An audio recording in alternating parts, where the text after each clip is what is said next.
This concept video is connecting the dots from the top of the swing to transition. So these transitions from one movement to the other, or the connecting the dots series, is really to help you understand how these pieces fit together. So with focusing on what we're trying to do during transition, remember we're trying to have kind of this trail leg push into this right leg push as well. So I'm going to have this lower body shift. I'm going to kind of regain my flex, kind of compress against the ground, and the big one is I'm going to shallow my arms and start squaring that club face. So what I want to look at is what are the backswing things that can make that more difficult. Well, the easy ones for the lower body are essentially if I don't turn, right, then I'm going to have very little to essentially, I've got very little load in my glutes, very little load on my inner thigh. I'm not going to have a whole lot to push off of. The other simple one is if I was to slide and or sway and get to the outside of my foot. So if I was to shift my weight towards the outside of my foot, now it's going to be very hard for me to push off the inside of the foot.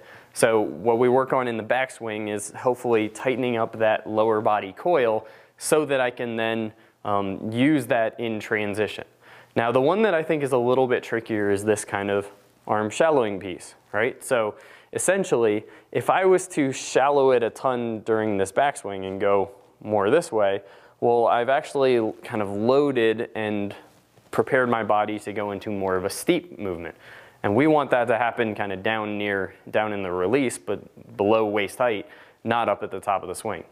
So often what we're trying to do is if the arms stay more in front of your body and actually work a little bit more vertically, that will tend to give this space for the arms to flatten and shallow.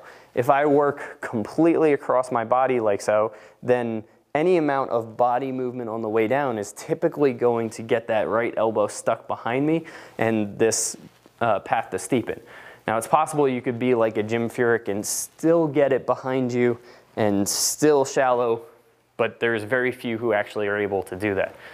So typically what's going to happen is the more that those arms are in a good position, being in front of you and even a little bit more vertical towards the top of the swing, and then I control getting most of my depth with this body turn, that's going to allow the arms to shallow more during transition, which ultimately is going to help with that flat spot during release.